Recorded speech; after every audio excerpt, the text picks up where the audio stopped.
Bismillah walhamdulillah wassalatu wassalamu ala rasulillah Sayyidina Maulana Muhammad bin Abdullah wa ala alihi wa sahbihi wa man wala. Wa anhu anin Nabi sallallahu alaihi wasallam qala idza zanatil amatu fatabayyana zinaha falyajlidha al-had wa la yutharrib 'alayha thumma in zanatit thaniyah falyajlidha al-had wa la yutharrib 'alayha thumma idza zanatit thalitha falyabi'ha wa la bihablin min sya'ar muttafaqun 'alayh. At-tathrib at-tawbih. Bismillah walhamdulillah wassalatu wassalamu ala rasulillah Sayyidina Maulana Muhammad bin Abdullah wa ala alihi wa sahbihi man wala wala hawla wala quwwata illa billah.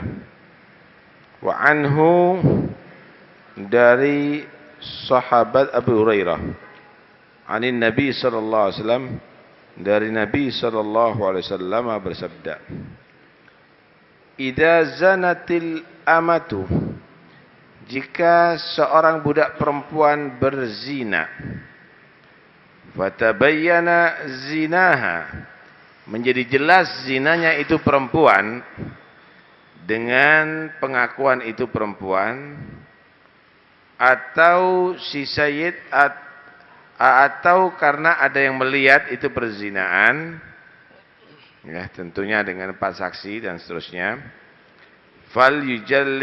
falyajlidha, maka hendaknya mencambuk itu budak perempuan yang berzina al-had, dengan cara had, cara hukum Islam, yaitu 50 kali cambukan bagi yang budak, bagi yang merdeka 100 kali cambukan.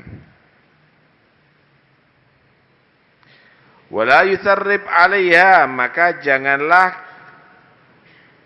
mencela itu perempuan, dikatakan pelacur misalnya, jangan. Orang yang jahat, enggak, jangan mencela. Tsumma in zanat, maka jika dia tadi itu berzina kembali untuk kedua kali, falyajlidhal had, ya dengan cara dicambuk lagi. Wala yutharrib 'alaiha, jangan mencaci atau mencela itu perempuan. Tsumma in zanat, maka jika berzina lagi ketiga kali, falyabi'ha, cepat hendaknya menjual itu budak. Sunnah dianjurkan untuk menjual itu budak. Walau bihablin min sya'rin, walaupun dengan harga tali dari rambut. Tali rambut, ya, kalau bahasa ada di sini dulu istilah tali rambut, tali yang dari apa? Dari soto atau apa itu? Itu tali rambut begitu ya. Wallahu a'lam. Walau dengan harga murah maksudnya. Alhamdulillah rabbil alamin, wassalatu wassalamu ala nur mubin Sayyidina Maulana Muhammad wa ala alihi wa sahbihi ajma'in, amma ba'd. وبالسند المسلم في كتاب رياض الصالحين قال وعنه رضي الله تعالى عنه عن أبو هريرة عن النبي محمد صلى الله عليه وآله وسلم قال إذا زنت الأمة فتبين زناها فليجلدها أي سيدها الحد ولا يثرب عليها. شرع الله سبحانه وتعالى في هذه الأمة على لسان حبيبه محمد صلى الله عليه وآله وسلم الحدود،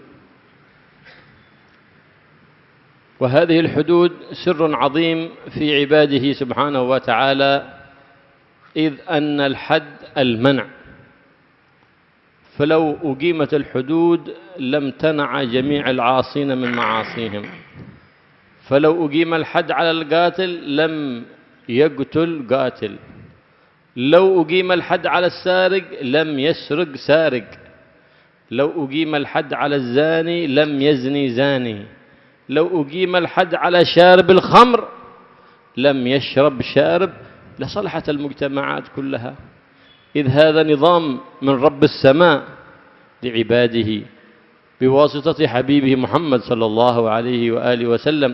ولا يصلح هذه الأرض إلا نظام السماء، لا يصلح هذه الأرض بالقوانين الوضعية.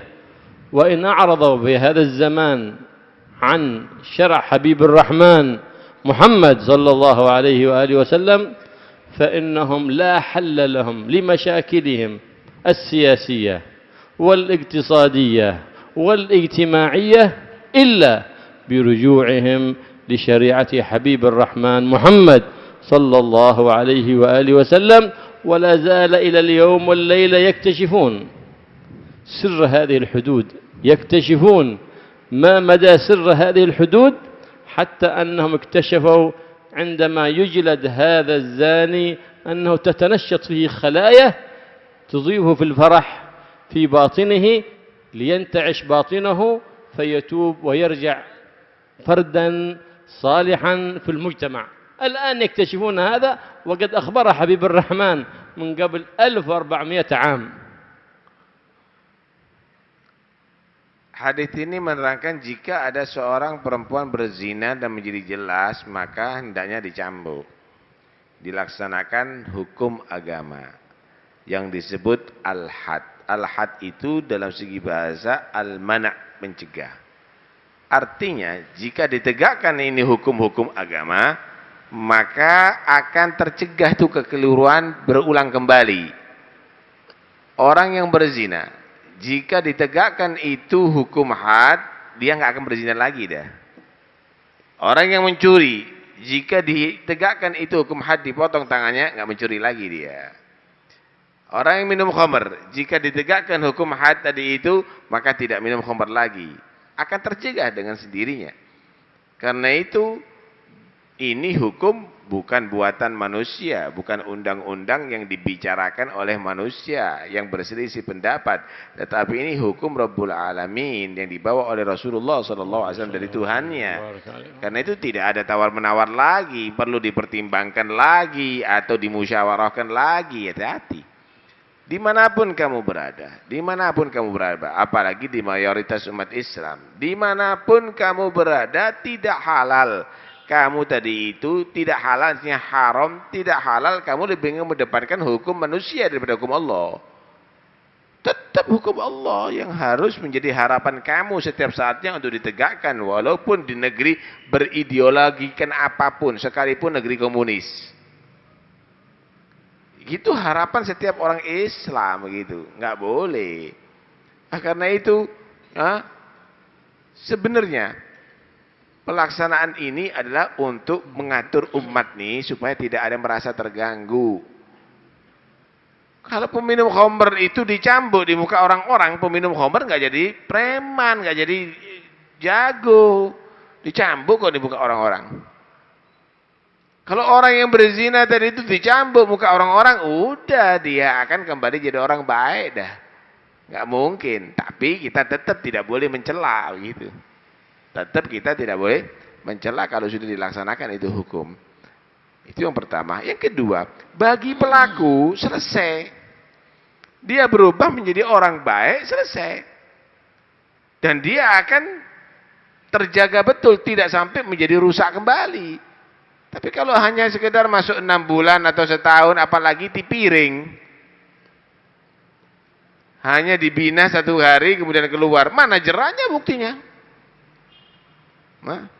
Karena itu mereka tetap menjadi preman, mereka tetap jadi pemabuk, mereka tetap mengkonsumsi narkoba, mereka tetap menjadi orang yang berzina, mereka tetap menjadi orang minum khamr, mereka tetap itu semuanya. Kenapa? Karena tidak ada efek jerak. Akhirnya nggak jadi baik itu orang. Ternyata sekarang terbukti, saudara. Semakin hari semakin terbukti. Hukum Islamlah satu-satunya yang akan merubah orang itu tidak akan mengulangi lagi perbuatannya dan akan menjadi orang yang baik. Gitu. اكتشاف فائدة الحد. قال النبي صلى الله عليه وسلم إذا زنت الأمة فتبين زناها فليجلدها الحد ولا يثرب عليها أي يقرعها ويوبخها لأن في الحد كفاية. ثم إن زنت الثانية فليفعل بها كذلك، يجلدها الحد ولا يثرب عليها. ثم إن زنت الثالثة فليبعها. دليل هذا الحديث أنه نقول أن الأمة الآن ليس وقتها وسيأتي وقتها آخر الزمان، لكن نحن نستفيد من هذا الحديث فائدة، وما هي؟ أن مفارقة أهل المعاصي مطلوب. ليش؟ قالنا أول مرة عدنا الحد، ثاني مرة، ثالث مرة، هذا الولد، هذا التلميذ، هذا الصديق أو الصاحب أو الرفيق، نصحته أول مرة، ثاني مرة، ثالث مرة، وهو لا زال متلبسه شيطان، حتى أنه صار هو ليس مصاب بالداء، بل صار هو ذات الداء، فنخاف منه صرنا ولا نخاف عليه، لأن صرنا نبعد منه حتى لا يعطل غيره، نبعد ونبعد منه. لكن أول مرة يقبل النصيحة، ثاني مرة، لكن ليس العيب أن نحن نغلط، وكلنا محل الغلط، كلنا محل النقص، لكن العيب أنك تعيد الغلط، لكن العيب أنك ترضى بالغلط. قال رسول الله صلى الله عليه وسلم: كلكم خطاء وخير الخطائين التوابون الراجعون إلى الله. بل ربما تلك المعصية نبهتك حتى لا تعود إلى معصية أخرى أبدا، لأنها أشعرتك بذلك وانكسارك وخستك وتقصيرك في جانب مولاك سبحانه وتعالى، فأورثتك انكسارا في باطنك بينك وبين الله سبحانه وتعالى. ورب طاعة أورثتك عزا واستكبارا ورياء وسمعة، فأنت لم ينبهك مولاك على هذا، فربما كانت تلك المعصية أرادها الله سبحانه وتعالى أن تكون تتلبس بها لأجل أن ينبهك، لأنه أرادك أن تعود إليه، لأنك محبوب لديه، أرادك أن ترجع وتتنبه ولا تمضي طول عمرك في تلك الوساخات والدناءات، لكن أراد منك فعل الصالحات، فلهذا نبهك إما بمصيبة، إما بكشف ستر، وإما بغير ذلك. فليتنبه الإنسان، فإن لله سبحانه وتعالى حكما في عباده، والعاقل من تفهم تلك الحكم واعتبر، ولا يكون عبرة لغيره بل يعتبر بغيره، فذاك هو السعيد. Hadis ini menerangkan jika seorang budak tadi itu berzina, maka ditegakkan hukum cambuk. Jika mengulangi lagi, ditegakkan hukum, enggak usah dicaci. Kalau mengulangi, jual.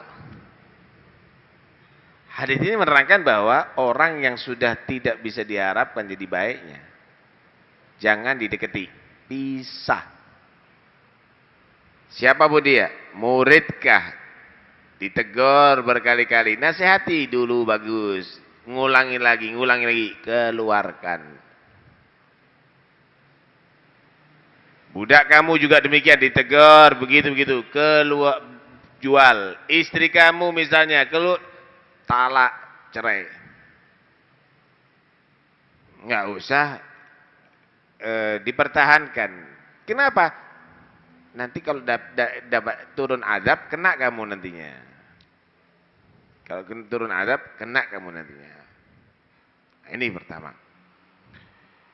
Kemudian jangan mencaci. Kenapa? Cukup dengan ditegakkan hukum, nggak usah kita jelek-jelekan lagi.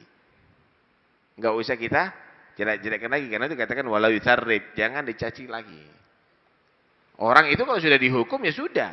Harapannya dari hukuman tadi itu udah menjadi baik, titik, tutup buku.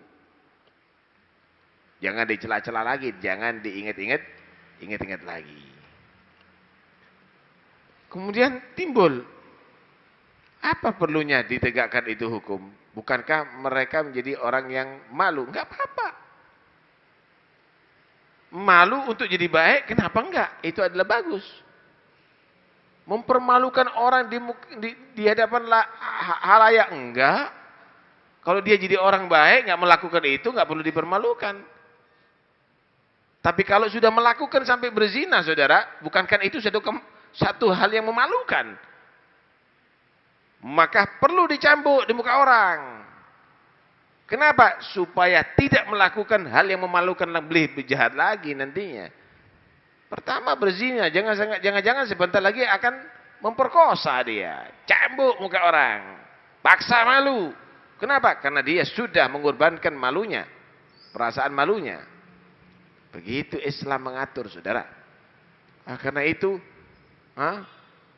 sebenarnya orang kalau sudah ditegakkan hukum Islam, minimal dia menjadi orang yang sudah banyak bersalah. Saudara, orang bersalah itu wajar. Tetapi mengulang-ulangi kesalahan itu yang tidak benar. Atau dia bahagia dengan kesalahannya, tidak menyesali, itu yang tidak benar. Karena itu Nabi menyatakan, kullukum khata' wa khairul khata'in at-tawwabun. Setiap kamu itu banyak lo berbuat salah. Tapi sebaik-baik orang yang banyak berbuat salah, diimbangi dengan banyak bertobat kepada Allah Subhanahu wa ta'ala. Lah tobat itu mengakui atas kesalahannya. Ini orang enggak. Cambuk. Potong tangan. Begitu. Tapi jangan sampai kita menjadi orang pencaci, nggak boleh. Itu kan berarti kesombongan. Banyak orang yang di masjid, saudara, tapi hatinya sombong. Banyak orang ibadah berbuat taat, tapi hatinya sombong. Allah benci sama orang yang sombong. Tapi ada kalanya orang yang maksiat tadi itu merasa menyesal.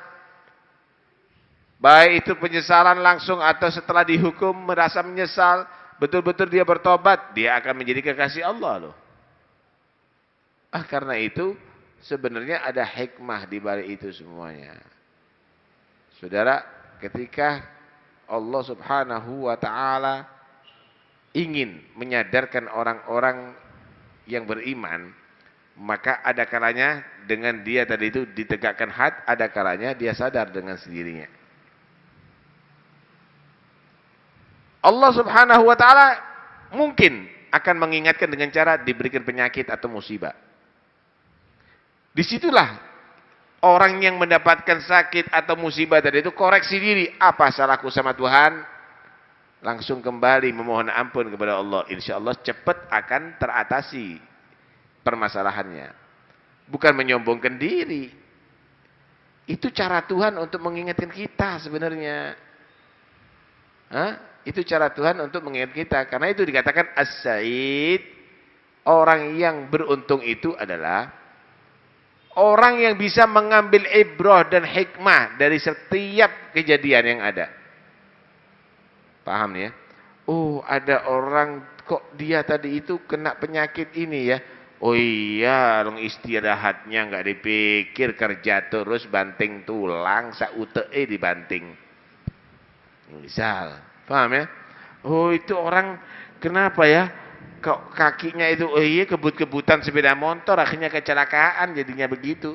Misalnya. Orang yang beruntung itu adalah, orang yang selamat adalah orang yang bisa mengambil hikmah dalam setiap yang terjadi di alam ini semuanya. Dia bisa berpikir mengambil intisari dari sepada itu semuanya. Tapi bukan orang yang celaka adalah orang yang bisa dijadikan contoh oleh manusia. Misal, na'udzubillah, kamu mendapatkan musibah, tuh gara-gara dolim akhirnya terbakar rumahnya. Kamu dijadikan contoh sama orang. Ini orang celaka. Tuh gara-gara mencuri, akhirnya putus tangannya, akhirnya kacau keluarganya. Kamu dijadikan contoh, ini orang celaka. Jangan kamu menjadi contoh jelek bagi manusia. Artinya dibuat contoh dalam musibah atau dalam balak yang menimpa kepada kamu, tapi hendaknya kamu pada setiap musibah bisa mengambil hikmah ada di situ untuk menjadikan kamu orang yang lebih soleh dan lebih dekat kepada Allah Subhanahu wa taala.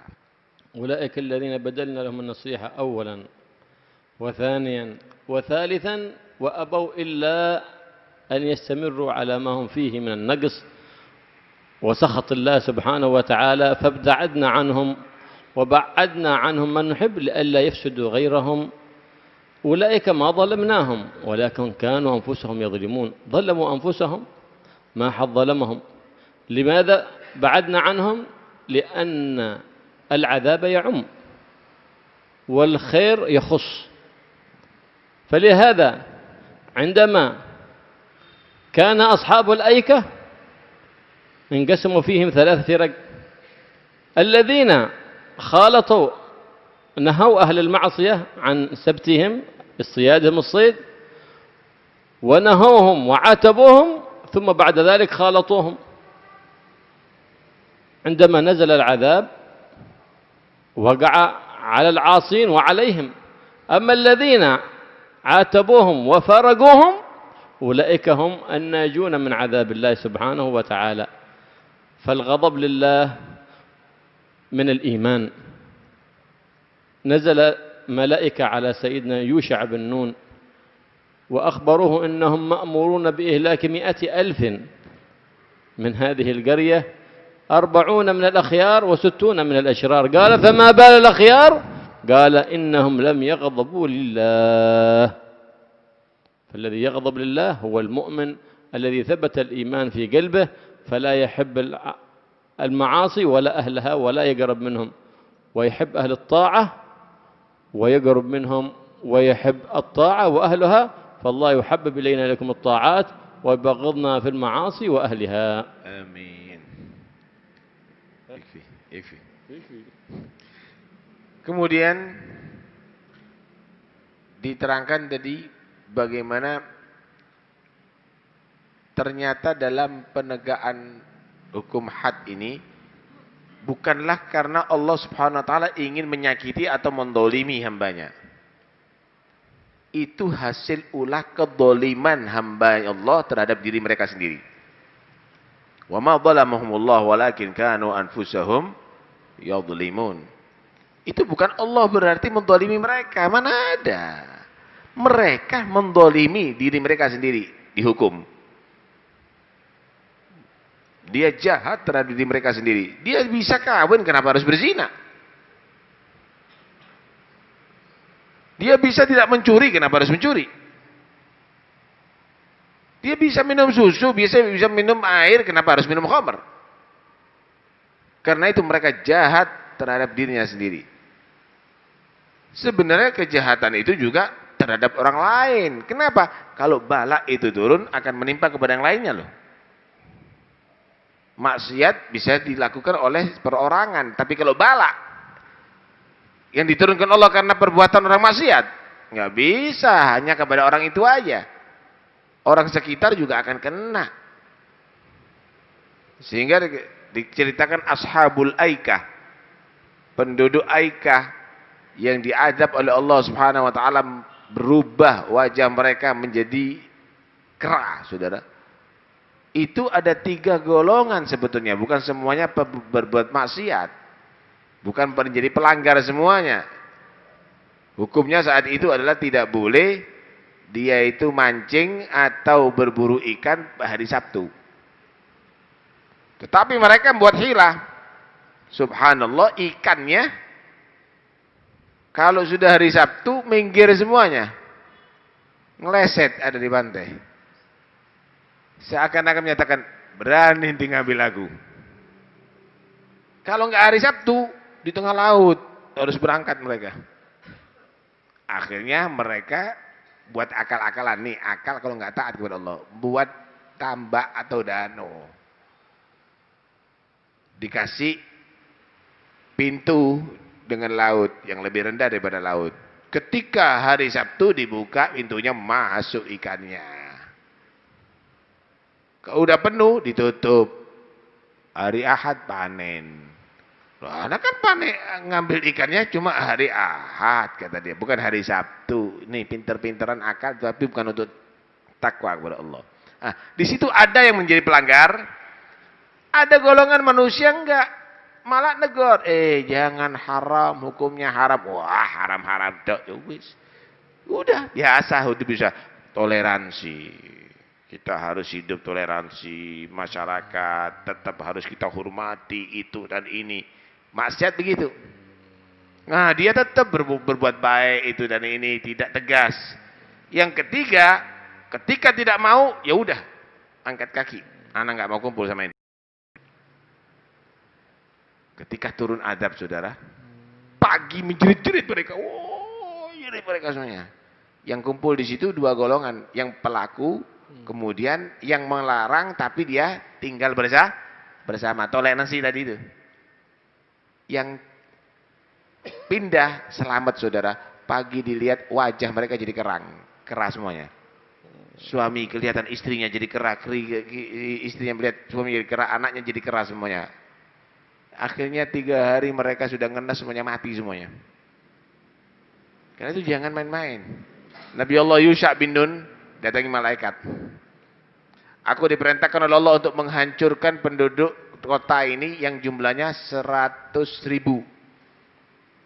60.000 orang yang jahat, yang 40.000 orang-orang yang baik. Loh, apa salahnya orang baik kena? Ya, karena mereka kumpul dengan orang-orang jahat.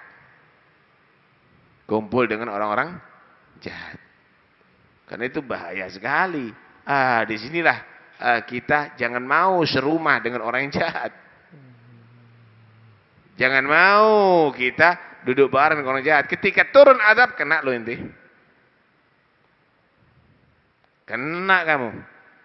Di sini kita harus tegas, harus menyelamatkan anak-anak kita, keluarga kita. Jangan dibiarkan mereka akrab dengan orang-orang yang tidak soleh. Begitu. Mudah-mudahan insyaallah kita semuanya menjadi orang yang soleh, insyaallah diselamatkan daripada orang-orang yang tidak baik. Fatihah wa haddad wa Nabi al-Fatihah.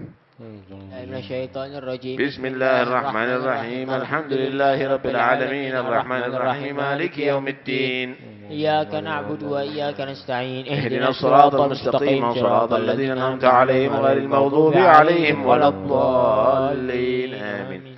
الله لا إله إلا هو الحي القيوم لا تأخذه سنة ولا نوم له ما في السماوات وما في الأرض من ذا الذي يشفع عنده إلا بإذنه يعلم ما بين أيديهم وما خلفهم ولا يحيطون بشيء من علمه إلا بما شاء وسع كرسيه السماوات والأرض ولا يؤود حفظهما وهو العلي العظيم.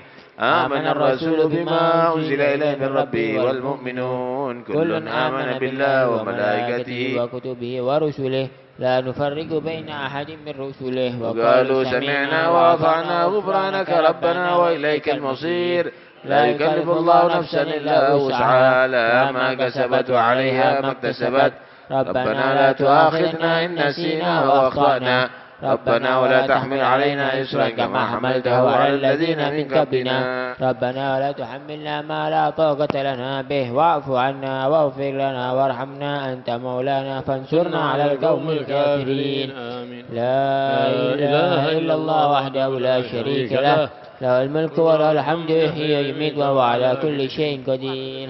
لا إله إلا الله وحده لا شريك له له الملك وله الحمد يحيي ويميت وهو على كل شيء قدير.